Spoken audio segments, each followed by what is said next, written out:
Welcome to 60 Days Insider. I'm Dan Abrams. Tonight, we're taking an in-depth look at our new participants' lives inside the Clark County Jail as they try to survive 60 days in.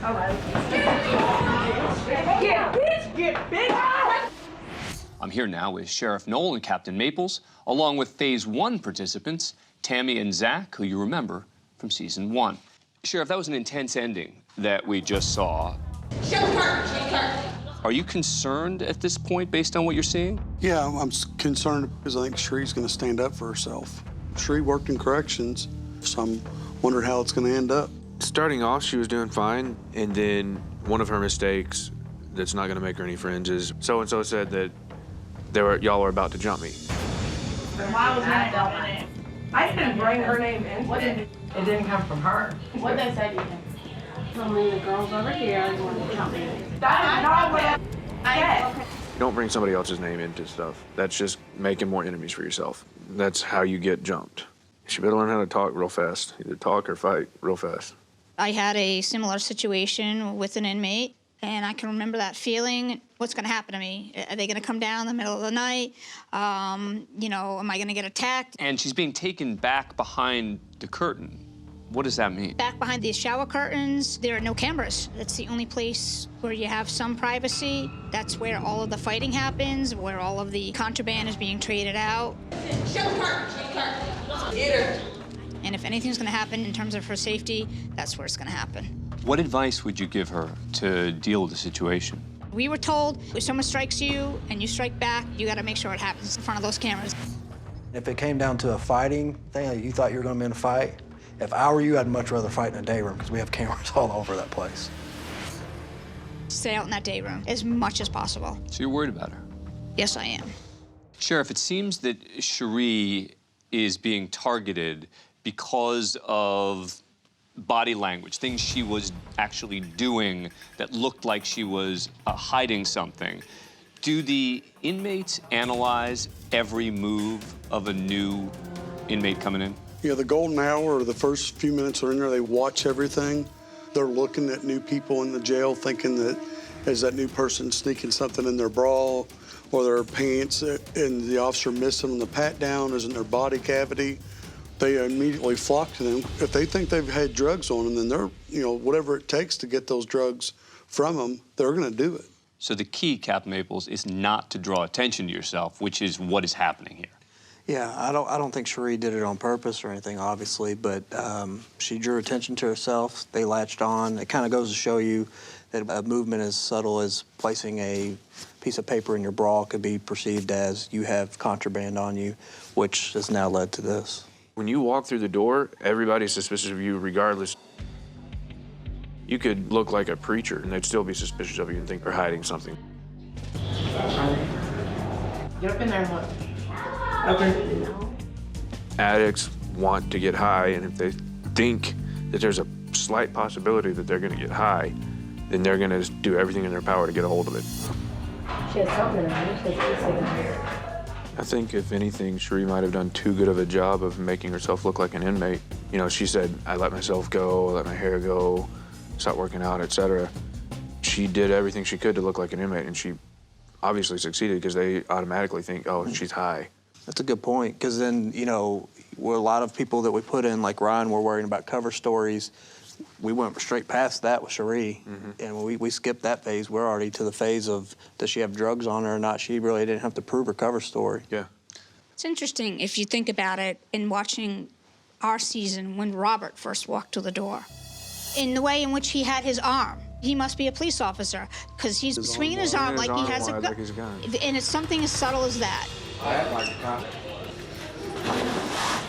Just watch the way he carries himself.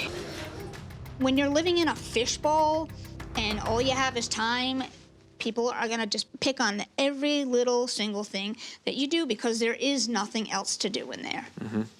All right, Sheriff, we've been talking about Sheri's problems, but Mona Lisa's been having her own challenges in classification. Why? I think it's part of her personality. She wants to question things. What bothers me is she's standing out a little bit. She's being a complainer, which has drawn obviously attention from not just the inmates, but the correctional staff. The phone does not work in here, and I have not made a call since I got in. Can you let me know what they can do about that? I will let my supervisors know. Thank you. There again, we said, hey, don't draw too much attention to yourself. And I'm worried she's going to start doing that. Within a couple hours, one officer's already had to go in and address her, so now he's going to remember her. Ladies, you need to quit hitting the button, all right? It's for medical emergencies only. Do not hit that button anymore, you get locked down. That's for medical emergencies? Zac, the training indicated you start by sitting and watching, observing, not acting out. Are you worried about Mona Lisa based on what you've seen? By complaining to the guards about issues, she's going to get the inmates on her side. They're going to like her. They're going to be like, oh, she's one of us. She's complaining. Screw the guards. We hate the guards. Why don't they have a sign that says for medical emergencies? This place is up. She's not paying attention to the bigger picture. This is everything in the world right now. Sheriff Ryan did his research, felt that he was prepared to answer any questions that were asked of him. Didn't quite turn out that way. Why?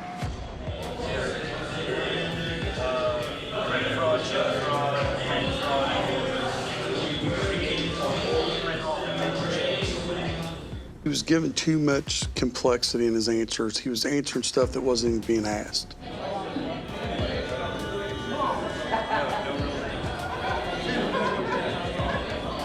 And they asked him a simple question, where did you get the list of names from? He fumbled that.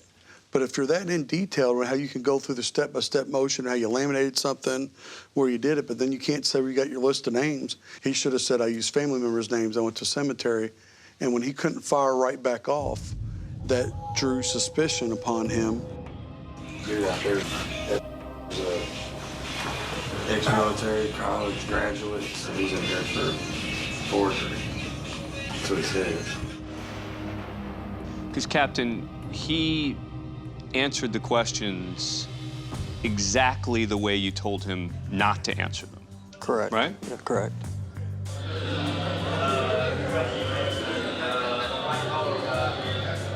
He kept using the word, white collar crime. Like, do not say white collar crime. Nobody will ever believe that's true. That's the exact phrase he And used. that's the exact phrase he used. And the other part that kind of blows this story too, when he's in there talking with big words and he's intelligent and white collar crime against what we asked him not to do, it also takes in another realm because those complex white collar crimes would be a federal crime versus a local charge. So that brings even more suspicion upon him. He plain and simple, he saw he got inmates' attention. He got a little cocky, knew he knew more than they did, and wanted to start bragging, and before you know it, they brought him right back down to where he needed to be. What I don't understand is how many get caught up making fake checks. He just got out of the military. He definitely went in overconfident.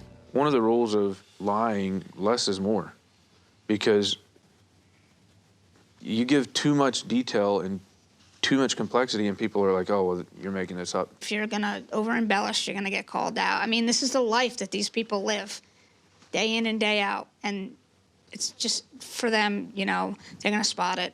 When you go in, sit down, shut up, watch, learn the lay of the land before you open your mouth. Your wife is entering the facility. When you see this, are you worried for her? It makes me nervous, but I know my wife and I know her capabilities. I know she's able to handle herself. She thinks a lot like most of these women think. And so she knows how to deal in that environment. She knows what's okay to do and what's not okay to do. So I think she has enough street smarts to handle it. Sheriff, what can we expect? I think they're going to see Ryan start doing what he was trained to do because he's in a tough spot right now. Are you guys worried about Sheri? Certainly. She's definitely pushing it right up to the line of having to get physical. How about with Mona Lisa? You concerned about her? Women's pod is so volatile, and you think that 1 second you're ahead of the game, and these girls, they're gonna outsmart you and be on top. Yeah. So I feel like I'm being interrogated. Are you an undercover cop? Yeah.